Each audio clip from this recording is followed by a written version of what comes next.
अस्सलाम वालेकुम नाज़रीन, प्रोग्राम बिहाइंड द न्यूज़ सां गॾु मां आहियां जो मेज़बान मेराज हबीब। प्रोग्राम में ज़िक्र कंदासीं गुज़िरियल कुझु ॾींहंनि खां हिकु मामिलो मुख़्तलिफ़ वक़्तनि ते साम्हूं अचे पियो ऐं इहो मामिलो आहे DGISI जी मुक़ररी जे हवाले सां।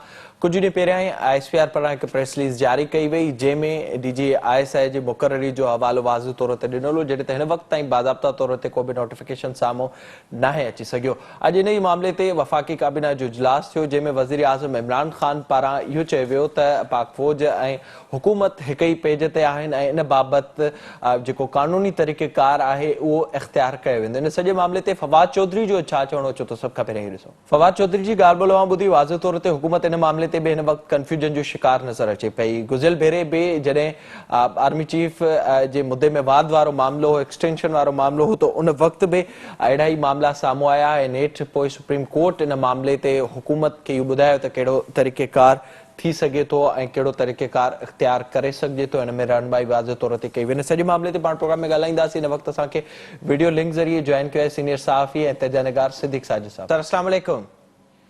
वालेकुम अस्सलाम। सिद्दीक साहब, बहुत शुक्रिया प्रोग्राम में ज्वाइन करने के लिए। बताइएगा 6 अक्टूबर को जो प्रेस रिलीज सामने आई ISPR की, उस हवाले से क्या इस वक्त तक तफसीलात हैं, और आज जो फवाद चौधरी साहब ने प्रेस कॉन्फ्रेंस की उसके बाद भी काफी चीजें क्लियर नहीं हो रही अब तक।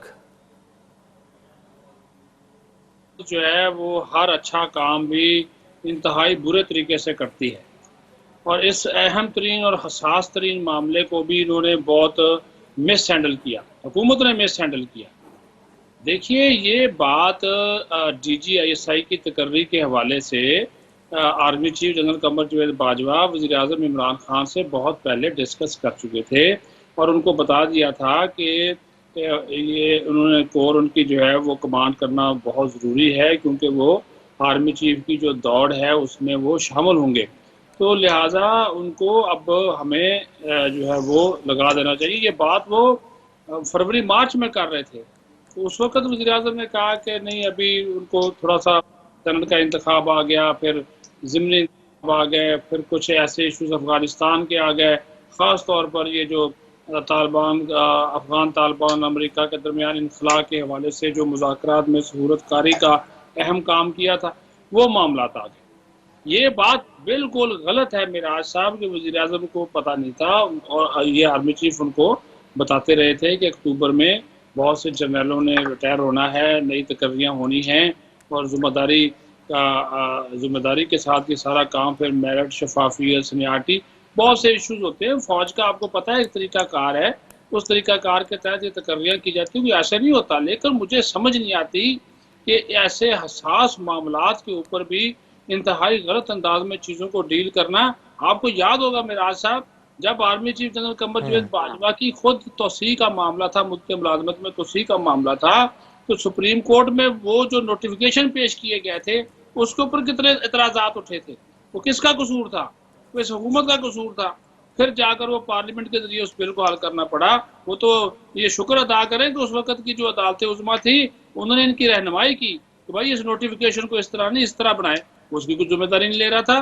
तो अभी भी देखिए, ये आज जो एक मेरी इतला के मुताबिक आज काबीना के इजलास में वज़ीर आज़म इमरान खान ने बड़ी धुआंधार तकरीर की है, अपने वो सिविल जो पावर्स होती हैं उसका जिक्र किया है, अपने इख्तियारात का जिक्र किया है। बिल्कुल उनके इख्तियारात हैं, उसमें कोई शक नहीं है, लेकिन एक हाजिर सर्विस जो लेफ्टिनेंट जनरल है उसकी जो तैनाती है उसके ऊपर आर्मी चीफ का एक अपना इख्तियार मौजूद है। उनकी मर्जी के बगैर भी वज़ीर आज़म नहीं लगा सकते। और अभी भी आप देख लीजिएगा, 99% मुझे उम्मीद है कि लेफ्टिनेंट जनरल जो नदीम अंजम हैं यही DGISI होंगे। अब इशू क्या बनाया है? इशू ये बना दिया कि समरी नहीं है जी, समरी नहीं आई, 3 नामों की समरी भेजे, प्रोसीजर पूरा करें। वो जो आज फवाद चौधरी बात कर रहे थे कानूनी और आईनी रास्ता इख्तियार किया जाएगा, वज़ीर आज़म का इख्तियार है, बिल्कुल वज़ीर आज़म का इख्तियार है, इसमें कोई शक नहीं। आर्मी चीफ के बराह रास्त वो मातहत हैं DGISI, लेकिन माजी की अगर रवायात को देखा जाए, जो माजी के इनके जो तकर्रियाँ होती रही हैं, ये पहली तकर्री ऐसी नहीं है मिराज साहब। ये माजी में जनरल फैज को लगाया गया था, रिजवान को लगाया गया था, नवीद मुख्तार को लगाया गया था, उसकी भी प्रेस रिलीज जारी की थी और ISPR ने जारी की थी। और मुझे एक बात बताइए, वजीर आजम और आर्मी चीफ की मुलाकात होती है, उस मुलाकात में सारी चीजें तय हो जाती है, जो 6 अक्टूबर की आप बात कर रहे हैं, और वजीर आजम से मुलाकात करने के बाद आर्मी चीफ DGSPR से रिक्वेस्ट करते हैं, DGSPR को ये हुक्म देते हैं कि आप जो है ये एक प्रेस रिलीज जारी कर दें तबादलों की और तकर्रर की, वो जारी कर दी जाती है। अब मुझे एक बात बताइए, आर्मी चीफ क्या अपने तौर पे या वज़ीर आज़म को इत्मीनान में लिए बगैर इस किस्म के अगर कोई वो इस तरफ जाएंगे तो वो तो एक अलग बात है, लेकिन उन्होंने वज़ीर आज़म को इत्मीनान में लिया, सारी चीजें हुई, बाद में इसको इशू बना दिया जी ये तो मेरे पास समरी नहीं आई। आज भी जिस तरह मैं वो बोले कि मैं नवाज शरीफ नहीं हूँ, बेनजीर ये करती थी, ये वो सारी बातें करते रहे। आपका मैं बार बार कह रहा हूँ, वज़ीर आज़म का अच्छा, इख्तियार। तो अब सिद्दीक साहब, इस वक्त मामला कहां पर पहुंचा है? जाहिर है जिसका जिक्र फवाद चौधरी ने आज किया प्रेस कॉन्फ्रेंस पे, वो भी ये कह रहे थे कि कानूनी और आईनी तरीकेकार इस्तेमाल किया जाएगा। क्या अब नाम पर वजीर आजम साहब भी मुत्तफिक हो चुके हैं, मुत्तफिक हैं, बस मामला ये है कि उनके पास समरी भेजी जाए, उसके बाद ही ये मुकर्ररी होगी और नोटिफिकेशन बाज़ाब्ता तौर पर सामने आएगा? अंदर की बात ये है, देखें, lieutenant general Faiz Hamid core commander Peshawar मुकर्रर हो चुके हैं और ये इख्तियार आर्मी चीफ ने इस्तेमाल किया है, वो ट्रांसफ़र कर सकते हैं और वो 21 तारीख को जाकर 21 अक्टूबर को जाकर चार्ज संभाल लेंगे। इमरान खान साहब ये चाहते हैं कि उनको 3-4 माह और दिए जाएं। अफ़गानिस्तान की सूरत हाल, दाखिली इशूज़ हैं, कुछ ऐसे इशूज़ हैं, लेकिन 3-4 माह अगर दे दिए गए तो उनकी जो कोर का फिर दौरानिया है वो कम हो जाएगा। मेरी इतला के मुताबिक यह जो दिफाई माहिरीन कहते हैं कम अज़ कम 1 साल तो कोर करनी चाहिए ना, अगर बंदा आर्मी चीफ के ओहदे का जो उम्मीदवार है, तो वो लिहाजा उनको अगले साल नवंबर में आर्मी चीफ ने अपनी मुद्दत पूरी कर लेनी है, जनरल कमरवेल बाजवा साहब ने, तो फिर वो ज़रूरी है। अब इनको अब अगर हम अक्टूबर तो चल पड़ा है, तो अगर हम 3 महीने इनको मज़ीद रोकेंगे तो फिर इनका वो अगला जो tenure as a army chief जिसके लिए कंसिडर हो सकते हैं उसके ऊपर फ़र्क पड़ेगा। ये इमरान खान साहब ये चाहते थे, वो क्या देखें, ये बात हकीकत है, इमरान खान को चलाने में, इमरान खान के बहुत से दाखिली मसाइल हल करने में, इमरान खान के बहुत से सियासी मामलात को हल करने में जनरल फैज़ ने एक किरदार अदा किया है। ये एक हकीकत है, मुसलमा हकीकत है, चाहे इसको कोई माने या ना माने। इसी वजह से वो चाह रहे थे। अब जो आप बात करें ना आईनी और कानूनी तरीके की, वो होगा ये, अब आज या कल एक समरी बराह रास्त वो निकलेगी GHQ से बरास्ता वजारत दिफा, फिर वो इधर वज़ीर आज़म ऑफिस में आ जाएगी और वज़ीर आज़म जो मिलिट्री सेक्रेटरी हैं, अब प्रिंसिपल सेक्रेटरी हैं, उनके सामने फाइल रखेंगे, 3 या 4 नाम उसके ऊपर होंगे। उसमें नदीम साहब का नाम भी है, दिया जा रहा है, उसमें नुमान ज़किया साहब का नाम जो उनको प्रमोट करके लगा दिया जाए, आसिफ गफूर साहब का नाम है, उसमें हो सकता है कि लेफ्टिनेंट जनरल सरफराज का नाम हो, जो कंसिडर हो रहे हैं, बातें चल रही हैं। लेकिन मैं आपको फिर बड़े दावे से कह रहा हूँ, 99% इम्कान यही है कि फैज़ हमीद की जगह लेफ्टिनेंट जनरल नदीम अंजुम ही आएंगे, और अगर इनकी जगह कोई तब्दीली होती है तो मिराज साहब फिर ये मामला यहाँ पे रुकेगा नहीं। ये बड़ी क्लियर कट बात कर रहा हूँ। ये इतनी इंसल्ट कोई कौमी इदारा बर्दाश्त नहीं करेगा। या तो देखिए, ये इतना आसान नहीं है, वो 6 अक्टूबर की प्रेस रिलीज को आप रद्दी की टोकरी में फेंक दें, ये पॉसिबल नहीं। हाँ, तरीक़ेकार की बात की है फवाद चौधरी ने, ये हो सकता है कि वो ना उसको उस तरह से इख्तियार किया गया हो, लेकिन ये बिल्कुल गलत बात है कि प्राइम मिनिस्टर ऑन बोर्ड नहीं थे। Prime minister of Pakistan on board थे, ज़ाहिर है वो चीफ एग्जीक्यूटिव है इस मुल्क के, और ये जो अभी बात कर रहे थे इसमें भी कोई शक नहीं है, जो अभी बात की है इसने फवाद चौधरी ने कि वज़ीर आज़म और इमरान आर्मी चीफ के बड़े अच्छे ताल्लुकात हैं, और ये चीज़ें सोशल मीडिया पे किसने फैलाई? ये आर्मी ने तो नहीं फैलाई, ये हुकूमत के लोगों ने फैलाई, जो हुकूमत के लिए ये वीलॉग करते हैं बड़े बड़े, वो उन्होंने फैलाई थी। आर्मी तो खामोश है। आपने एक भी बयान देखा है तर्जुमान अफवाज पाकिस्तान का 6 अक्टूबर की प्रेस रिलीज के बाद? लेकिन इनके जो लोग हैं इस तरह की चीज़ें फैला रहे हैं, और फवाद चौधरी खुद लोगों को कह रहे थे हाँ भाई इख्तलाफ है, शेख रशीद से ज़्यादा तो मिराज साहब कोई बंदा करीबी नहीं, हाँ फौज के, वो भी बोलने से डरा, उसने कहा परवेज खटक से पूछे। परवेज खटक को तो इमरान खान ने पूछता, उसको क्या पूछे? तो वो दूसरी बात ये है, फवाद चौधरी साहब आज बोले हैं काबीना इजलास में, वो भी वज़ीर-ए-आज़म की इजाज़त से, क्योंकि वज़ीर-ए-आज़म आज बोले हैं, अपने इख्तियारात का जिक्र करते रहे हैं। लेकिन मामला यहाँ पे देखिए, सिविल बालादस्ती और जो इस्टेब्लिशमेंट का एक किरदार है, कौमी इदारों का जो किरदार है, ये सीधी बात है, फौज अपने इख्तियारात में किसी तौर पर भी कोई मुदाखलत पसंद नहीं करती। जिस तरह खान साहब कहते हैं ना कि मैं बाख्तियार हूँ, तो फौज के अंदर जिसके पास पावर है, चेन ऑफ कमांड, वो कभी भी मुतासर नहीं होने देते, उसको नहीं टूटने देते और ना टूटने देंगे। और अगर खान साहब कोई इधर उधर का कोई और कोई फैसला करेंगे तो वो वक्ती तौर पर तो हो सकता है वो खामोश हो जाए, लेकिन इसका फिर पाकिस्तान की जो मुस्तकबिल के हालात हैं उसके ऊपर बहुत ज्यादा फर्क पड़ेगा, क्योंकि आप अनाउंसमेंट कर चुके हैं। बिल्कुल। आप अनाउंसमेंट कर चुके हैं, तो उस और कोर कमांडर्स की मुशावरत के साथ सारी चीजें जो हैं वो, ये ऐसा ऐसा नहीं होता इनको, वो सबसे ज्यादा डिसिप्लिन्ड इदारा है अफवाज पाकिस्तान, हर चीज उसमें जो है वो देखी जाती है। आप उन इदारों को भी अपने सियासी मकासद और इस तरह की चीजों के लिए इस्तेमाल कर रहे हैं। मैं वही बात आपसे बार बार कह रहा हूँ ना कि फौज ने एक फैसला लिया, 6 अक्टूबर को फैसला लिया, उस पर आज तक वो स्टैंड कर रहे हैं, एक लफ्ज वो पीछे नहीं हटे। लेकिन ये जो हैं इन्होंने इस चीज को घुमाया अपने मकसद के लिए, और खान साहब ऐसे कामों में माहिर है। मैंने वही कहा ना, एक अच्छा काम भी करना है, उसको करने के लिए भी ये इस किस्म के इकदाम करते हैं कि तरीकाकार ही करो। इनके ये जो रात मुलाकात हुई है ना, रात मिराज साहब, ये मुलाकात जिस अंदाज से हुई है आपको अंदाजा नहीं है।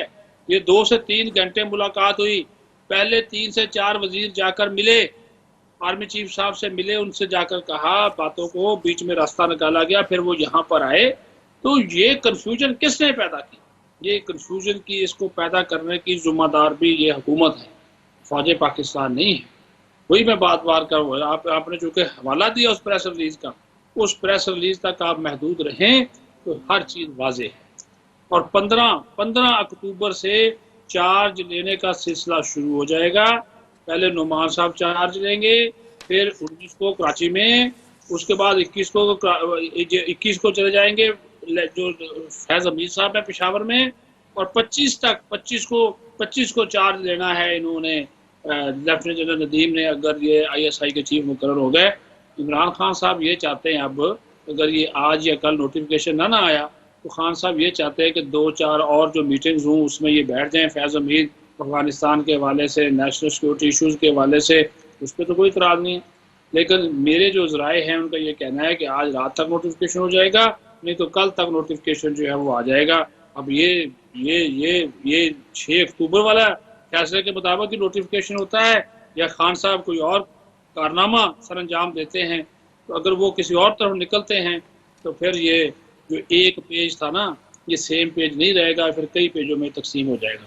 बहुत शुक्रिया आपका सिद्दीक साजिद साहब प्रोग्राम में वक्त देने के लिए। ज़ाहिरी तौर ते जेको फ़ैसिलो कुछ ॾींहं पहिरियां साम्हूं आयो हुयो ऐं मुक़ररनि जे हवाले सां ऐं उन में सभिनी कोर्ट कमांडरनि खे इतमाद में वठण खां पोइ ISPR पारां प्रेस रिलीज़ जारी कई वई हुई ऐं उन मामले बाबति अॼु जेका वफ़ाक़ी काबीना जो इजलास आहे उन में बि बहस थियो आहे। वज़ीर आज़म इमरान ख़ान पारां बि कुझु शयूं रखियूं वयूं आहिनि। फवाद चौधरी पारां जेका प्रेस कॉन्फ्रेंस कई वई आहे उन में उनजो इहो चवणो हो त फ़ौज हुकूमत जा सुठा लाॻापा आहिनि, हिक पेज ते आहिनि ऐं क़ानूनी तरीक़ेकार अख़्तियार कयो वेंदो DG ISI जी मुक़ररी जे हवाले सां। पाण प्रोग्राम में ज़िक्र कंदासीं सिंध में पाणी जी खोट जे हवाले सां ऐं टिरुखी फार्मूले जे हवाले सां। हिते वक़्तु थियो आहे हिकु ब्रेक जो, असां सां गॾु हुजो।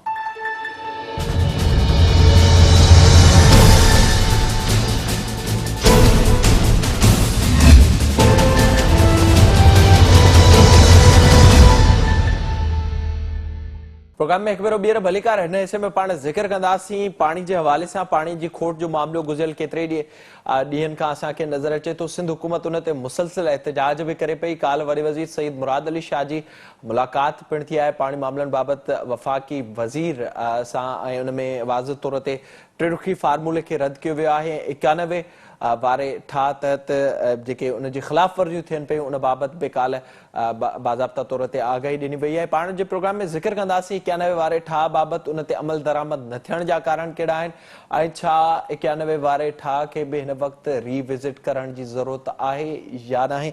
इन ते ॻाल्हाइण जे लाइ असांखे हिन वक़्तु वीडियो लिंक ज़रिए जॉइन कयो आहे पाणी मामलनि जा माहिर आहिनि मोहतरम जनाब हसन अब्बास साहब। सर अस्सलाम वालेकुम। जी वालेकुम अस्सलाम।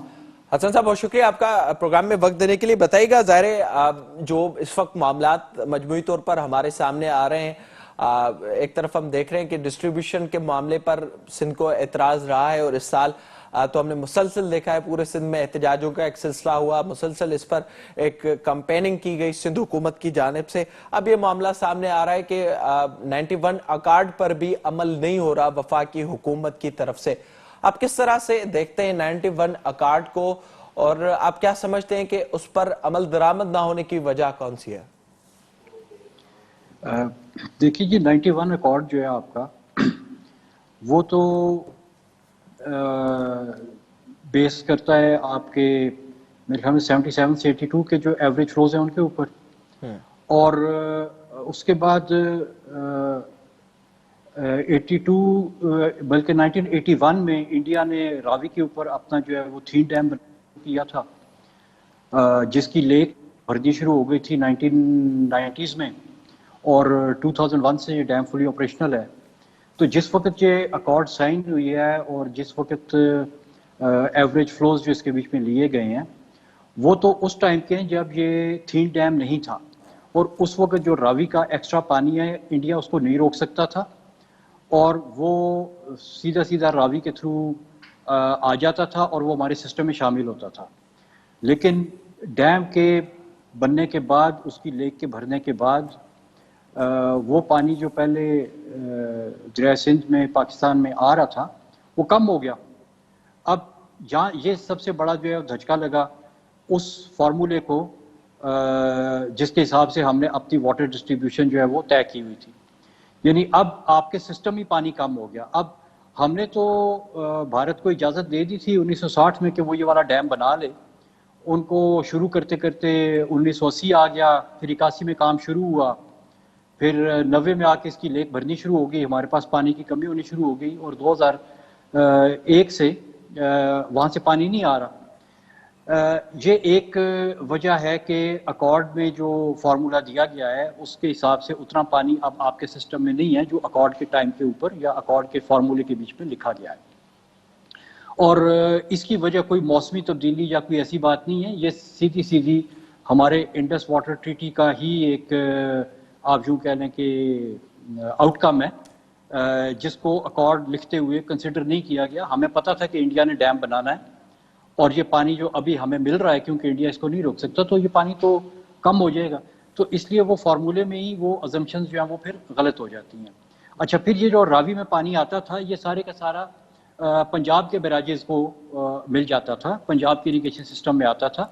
ऊपर से दरिया सिंध का पानी दरिया सिंध के पास आ रहा था, और सिंध को उससे बहुत ज़्यादा फ़र्क नहीं पड़ रहा था, क्योंकि और पंजाब का फार्मर लेकिन जब आपकी ये बनी है तौसा हेडवर्क बना है, तौसा हेडवर्क 1958 में बना, और तौसा हेडवर्क से पानी निकाल के तो डीजी खान और तौसा के जो डिस्ट्रिक्ट्स हैं उनके लिए मेन इस हेडवर्क को डिज़ाइन किया गया था और बनाया गया था। और ये 1958 में ये हेडवर्क जो है ये कंप्लीट हो गया था, और इसके जो कंप्लीट करने की जो बुनियादी उजरत थी वो उस वक्त जो सेटलमेंट थी मुहाजिरीन की, और उसके लिए जो है इसको प्रायोरिटी बेसिस पे बनाया गया था। कोटरी बैराज और तौसा बैराज और फिर गुद्दू बैराज, ये सारे जो है वो उस चीज़ को मुहाजिरीन के को एब्जॉर्ब करने के लिए इनको बनाया गया था। अब 1971 में तौसा बैराज से एक टीपी लिंक केनाल निकाली गई जो कि अल्टीमेटली पंजनथ हेडवर्क को फीड करती है, और Panjnad headwork in turn district Rahimyar Khan और भावलपुर के कुछ इलाकों को फीड करता है जो कि पंजाब में आते हैं। अब ये जो लिंक केनाल निकाली गई जिसके ऊपर अभी बहुत ज़्यादा जो है वो मसाइल हो रहे हैं, वो ये था कि अगर पानी फालतू आ जाता है तो वो इधर किया जा सकता है, लेकिन बात वही है कि जब आपके पास एक चीज़ नहीं होती तो आप अपने रिसोर्सेज के बीच में रह रहे होते हैं। अगर आपको रिसोर्स फालतू मिल जाए तो फिर आप एक्सपैंड हो जाते हैं, आप बढ़ जाते हैं, और फिर अगर वो रिसोर्स कम हो तो आपको उससे तकलीफ होती है। तो अब अगर टीपी लिंक पे पानी पंजनथ हेडवर्क्स के बीच में फीड नहीं होता, ऊपर से रावी से जो पानी आ रहा था वो बंद हो गया, उससे पहले तो ये पाइनर हेडवर्क्स में ये दरिया ब्यास का पानी भी आ रहा था, क्योंकि दरिया ब्यास जो है उसके ऊपर जो डैम है वो 1974 में मेरे ख्याल में बना था, ये त्रिबेला के साथ साथ ही तकरीबन बना था। तो उससे पहले पाइनर हेडवर्क के ऊपर ब्यास का पानी भी आ रहा था, रावी का पानी भी आ रहा था। ये दो पानी जब बंद हो गए 1990 के लगभग और 1974 के लगभग, तो अब जो पाइनर हेडवर्क्स पे जो पंजाब के किसान थे उनकी जरूरत जो है वो सिर्फ टीपी लिंक केनाल पूरी कर रही है, जो फालतू पानी है, तो उनको उसकी आदत पड़ी हुई है, अब वो उसके बगैर नहीं रह सकते। तो इसलिए टीपी लिंक केनाल में पंजाब के स्पेशली जो डिस्ट्रिक्ट्स हैं रेंजियार खान के और बालपुर के, उनके लिए बड़ा वो एक लाइफ लाइन है टीपी लिंक केनाल। लेकिन वो टीपी लिंक केनाल की अगर आप ओरिजिनल उसकी वजह देखें ना बनाने की, तो वो हसन साहब इस पर पक्का देना नहीं था जी। ज़ाहिर है जो आप कंटिन्यू कीजिएगा, ये भी ऐड कर लें। ज़ाहिर है इस वक्त भी मामला मुसलसल हम टीपी लिंक केनाल पर ही सुन रहे हैं। आप जो जिक्र कर रहे हैं कि उसको नाज़रीन के समझाने के लिए बता दीजिएगा कि बनाने की असल वजह क्या थी और इस वक्त उसका इस्तेमाल किस तरह से हो रहा है, ये थोड़ा सा आगाह कीजिएगा। देखिए जी, इस वक्त जो उसका इस्तेमाल है वो तो उस पे सिंध जो है वो बिल्कुल भी राजी नहीं है, और पंजाब वाले ये मौक़िफ़ इख्तियार करते हैं कि जी आपके पास पहले ही फालतू पानी जा रहा है, तो अगर हम इसमें से निकाल भी लें तो फ़र्क नहीं पड़ता। तो ये तो मतलब है कि दो पार्टियों का झगड़ा है जिसके बीच में मतलब है कि एक कहता है कि नहीं निकालना चाहिए, दूसरा कहता है निकालना चाहिए, एक कहता है हाँ जी नहीं निकालना चाहिए, लेकिन हम निकाल रहे हैं तो आपके पास तो फालतू पानी है, आपका तो समुद्र में गिर के ज़ाया हो रहा है, तो आप उसको रोकें, आप हमें क्यों कहते हैं टीपी से पानी ना निकालें। लेकिन ये तो सारे झगड़े हैं जो हमें ज़ाहिरी तौर पे नजर आ रहे हैं, और जो सतह के ऊपर सतही चीजें जो हमें नजर आ रही हैं, इसके पीछे जो इसकी वजह इन तमाम झगड़ों की, वो तो वो सारे के सारे डैम हैं जो हमने इंडस सिंतास मुआहदा करने के बाद खड़े कर दिए। 3 मेजर डैम इंडिया ने खड़े कर दिए, 2 हमने खड़े कर दिए। और आपको ये मजे की बात बताऊं कि जिस वक्त ये सिंतास मुआहदा हो रहा था उस वक्त पाकिस्तान के पास 2 बड़े डैम नहीं थे, और बाकायदा इस चीज का एनालिसिस हुआ था और ये बात सामने आई थी टेक्निकल तौर पे कि पाकिस्तान के इरिगेशन सिस्टम को डैम की जरूरत नहीं है, ये रन ऑफ द रिवर का सिस्टम है, और दरिया में हमेशा इतना पानी होता है कि किसान की और नहरों की जरूरियात जो है वो पानी की पूरी हो सके। अब मसला क्या हुआ है, जो इस तमाम मसले की जड़ है, जड़ ये है कि जैसे ही समर फ्लो शुरू होता है, क्योंकि देखिए मसला तो खरीफ से शुरू होता है ना, ये अप्रैल मई और जून ये 3 क्रिटिकल महीने हैं जिनमें गर्मी भी बहुत तेज होती है और बारिशें भी नहीं होती, लेकिन कुदरती तौर पे हमारे दरिया चलते रहते हैं क्योंकि उस वक्त स्नो मेल्ट का और ग्लेशियर मेल्ट का पानी दरिया में आ रहा होता है। और ये सिलसिला आज का नहीं है, ये सदियों पुराना सिलसिला है। इधर के नस्ल दर नस्ल रहने वाले जो किसान हैं और इधर की जो फसलें हैं वो इस चीज के साथ हमाहंग हैं कि दरिया में पानी ग्लेशियर मेल्ट का आना है और खरीफ की फसलें लगनी है। लेकिन ये जो डैम हमने बनाया ना पिछले 50 सालों में, उसकी वजह से वो जो रिदम ऑफ रिवर है वो डिस्टर्ब हो गया है। अब जो आपका डैम मैनेजर है उसको डैम का मैनुअल कहता है, और डैम का manual by the way dam manager के लिए एक तरह का कुरान हदीस होता है कि उससे वो दाएं बाएं नहीं हो सकता, उसने मैनुअल के हिसाब से डैम को चलाना है। डैम का मैनुअल कहता है कि जैसे ही समर फ्लोज शुरू हो आप अपना रिजर्वायर भरना शुरू कर दें, आप मानसून का इंतजार ना करें, क्योंकि अगर मानसून में बारिशें कम हुई तो आपका डैम खाली रह जाएगा।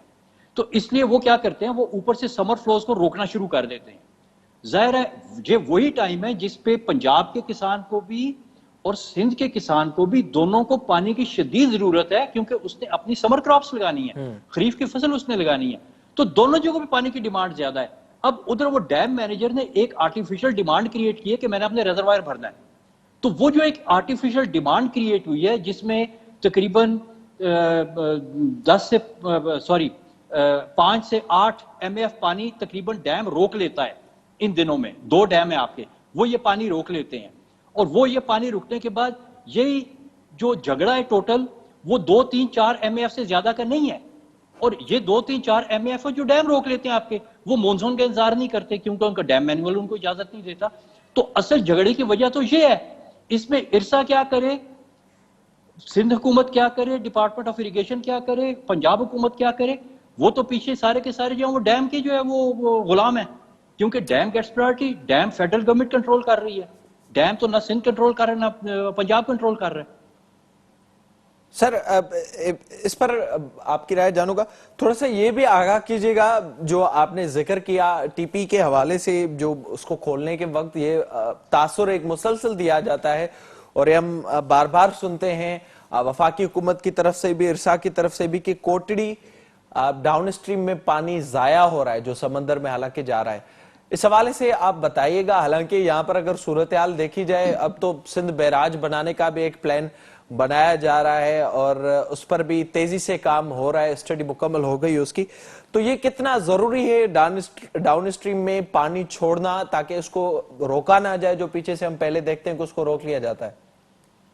देखिए जी, पहली बात तो ये है कि ये जो कोटरी बैराज है ना आपका, कोटरी बैराज पे भी जब इनिशियल टेक्निकल स्टडीज हुई थी तो ये बैराज जो है इसको टेक्निकली साउंड या टेक्निकली सही करार नहीं दिया गया था। ये टेक्निकली अनफीजिबल प्रोजेक्ट था जो बहरहाल कर दिया गया। और उस वक्त भी ये कि ये आपके पाकिस्तान बनने के बाद ये पहला बैराज है जिसके लिए आपको कर्जा मिला था मेरे ख्याल में 1952 में, और ये 58 में कंप्लीट हो गया था। और इसके पीछे भी इसको बनाने की मेन वजह ये थी कि जी महाजरों को जमीनें अलॉट करनी है, रीसेटलमेंट की प्रायोरिटी पे ये बैराज बनाया गया था। लेकिन ये बैराज इसलिए नहीं बना था इससे पहले कि जब इस बैराज की जगह का जो सर्वे किया गया तो पता चला कि इस जगह पे स्लोप जो है ना ग्राउंड की वो इतनी कम है कि इसके ऊपर कैनाल उस तरह से नहीं बह सकती जिस तरह बाकी इलाकों में बहती है कैनाल। तो जाहिर है पानी को बहने के लिए स्लोप चाहिए, और यहाँ पे स्लोप डेल्टा के बीच में बहुत कम है। फिर दूसरी प्रॉब्लम ये थी कि डेल्टा के बीच में जो वाटर टेबल था आपका सिंध का, इस एरिया का, वो बहुत ऊंचा था। तो इसके ऊपर अगर आप फ्लड इरिगेशन करेंगे तो थोड़े अरसे में आपकी वाटर लॉगिंग की प्रॉब्लम शुरू हो जाएगी, सैलिनिटी की प्रॉब्लम शुरू हो जाएगी। ये सारी चीजें डॉक्यूमेंटेड हैं, कोटरी बैराज बनने से पहले ये लिखी गई, बताई गई। लेकिन इसके बावजूद ये बैराज बना दिया गया कि जी चलो आज की तो जो है ना वो जरूरत पूरी करे ना, कल किसने देखा है। तो उस वक्त 1950s के जो लोग थे उन्होंने ये सब कुछ बना दिया। मुसीबत अब हमारे गले पड़ गई है, वो लोग जो इसकी बनाई हुई नहरों पे और जमीनों पे डिपेंडेंट हो गए, अब उनके पास कहीं जाने की जगह नहीं है। पहली बात तो ये कि जो इधर पानी आता है वो वाटर लॉगिंग और सैलिनिटी क्रिएट करता है। दूसरे नंबर पे क्योंकि कैनाल की स्लोप्स कम है तो टेल पे पहुंचता नहीं है, वो लोग जो है वो बेचारे परेशान होते हैं। तीसरा ये कि वो पानी जिसने डेल्टा को मेंटेन करना था, जिसने डेल्टा में मैंग्रोव्स को मेंटेन करना था, यहाँ की आबी हयात को मेंटेन करना था, इधर के पूरे एक इकोलॉजिकल सिस्टम को मेंटेन करना था, वो पूरे का पूरा सिस्टम जो है वो तबाह कर दिया है।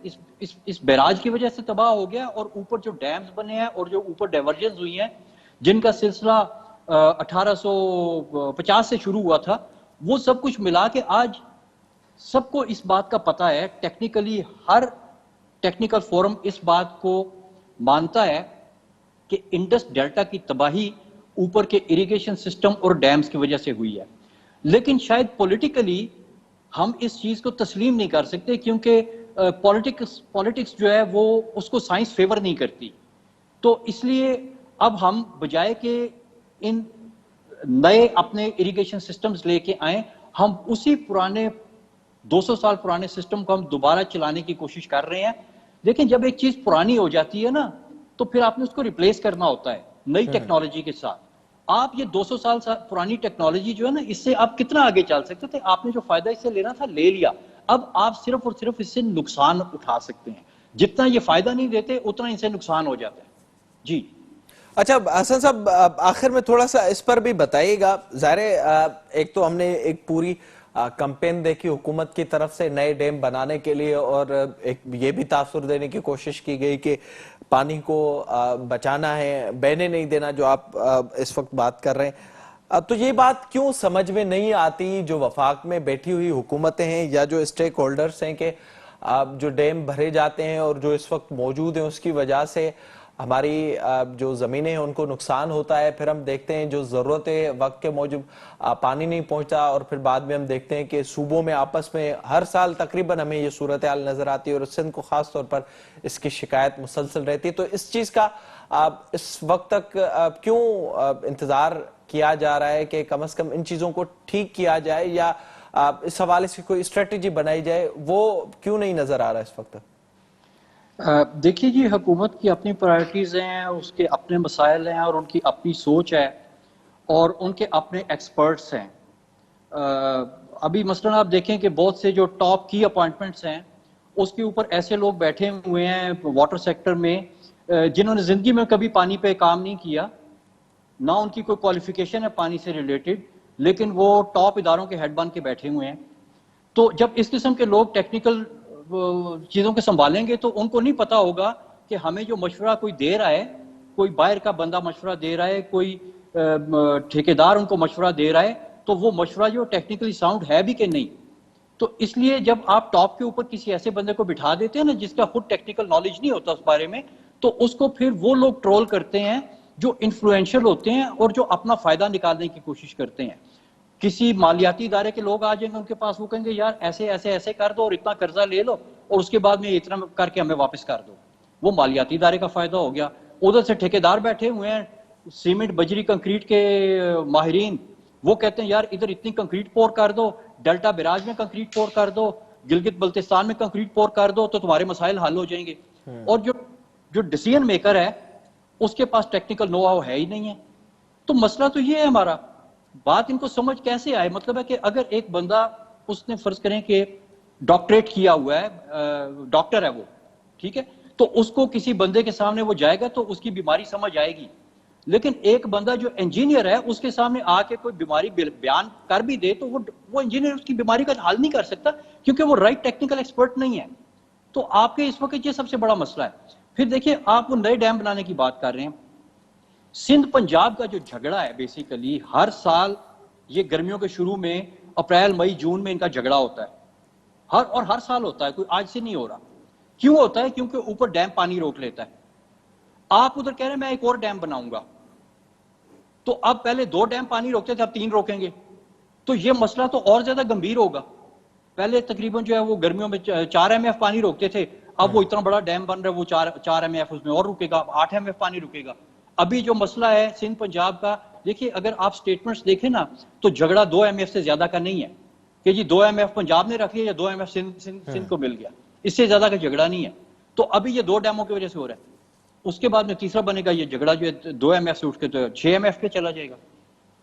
ये चीज बड़ी सिंपल है, लेकिन लोग समझने के लिए तैयार नहीं है क्योंकि जी स्टेक्स इन्वॉल्व है, ठेकेदारों के स्टेक्स इन्वॉल्व हैं जिन्होंने बड़े बड़े $1 बिलियन के कॉन्ट्रैक्ट्स लिए हैं, मालियाती इदारों के स्टेक्स इन्वॉल्व हैं जो कर्जे दे रहे हैं, और उसके बाद में बहुत सारे ब्यूरोक्रेट्स और इस तरह के जो लोग हैं जो इस तरह के ठेकों से फायदा उठाते हैं, अपनी पोजीशंस का फायदा उठाते हैं, किकबैक्स लेते हैं, उनके फायदे हो रहे हैं। अभी थोड़े दिन पहले की न्यूज है कि जनाब वो दिमर बादशाह डैम की कॉस्ट जो है वो 178 बिलियन ऊपर चली गई है। यानी ये इतनी ज्यादा, ये $1 बिलियन है। इन्होंने कहा था 14 बिलियन में डैम बनेगा, तो पहले साल में इनके 14 से 15 हो गया, ठीक है। और ये इतना पैसा है जितनी इन्होंने कॉस्ट एक साल में इंक्रीज की है। इन्होंने यूरो बॉन्ड बनाए हैं, यूरो बॉन्ड से इतना पैसा नहीं इकट्ठा हुआ जितनी ये कॉस्ट बढ़ गई है। टोटल जो डैम फंड के नाम पे इन्होंने पैसे इकट्ठे किए थे वो इस कॉस्ट बढ़ने का तकरीबन 15वां हिस्सा है। तो ये तो देखें, अब जाहिर है अगर पैसा बढ़ रहा है, मैं ज्यादा पैसा खर्च कर रहा हूं, पाकिस्तान के टैक्स पेयर ज्यादा पैसा खर्च कर रहे हैं, तो अगर हम ज्यादा पैसा खर्च कर रहे हैं तो जा किसकी जेब में रहा है? आप उसको देखें, वो कौन है, उसका क्या इंटरेस्ट है, और फिर आपको समझ आ जाएगी कि ये चीजें तो बड़ी सिंपल हैं, साइंस भी बड़ी सिंपल है, लेकिन इस पे अमल दरामद क्यों नहीं हो रहा? क्योंकि पीछे जो डिसीजन मेकर्स हैं वो कुछ और सोच रहे हैं। उनका मसला लोगों का मसले का हल नहीं है, उनका मसला सिंध पंजाब की हमाहंगी नहीं है, उनका मसला अपनी जेब में पैसे डालना चाहिए। ठीक है, बहुत शुक्रिया हसन अब्बास साहब प्रोग्राम में वक्त देने के लिए। ज़ाहिरी तौर ते हर साल असांखे पाणी खोट वारो मामलो नज़र अचे थो, हिन साल असांखे कुछ वधीक ई नज़र आयो। सिंध हुकूमत मुसलसल उन ते एहतजाज कया आहिनि। काल्ह वॾे वज़ीर जी बि मुलाक़ात थी आहे। हसन अब्बास साहब जी ॿुधायो त साइंस बिल्कुलु सिंपल आहे, इदारनि में जेके वेठल माण्हू आहिनि उन्हनि खे टेक्निकल ॼाण न आहे ऐं नाअहली जे करे इहो सॼो मामिलो थिए थो। टीपी लिंक केनाल जे हवाले सां कोटी बैराज में जेको पाणी छोड़ थिए थो उनखे रोकण जे हवाले सां जेके बेवकूफ़ वारियूं ॻाल्हियूं थियनि थियूं उहे बि हर साल नुक़सान ॾियनि थियूं। नेक्स्ट प्रोग्राम जो पंहिंजी ॼाणे थो पोइ त पंहिंजे मेज़बान मेरा जो ॾींदा इजाज़त तलावाई।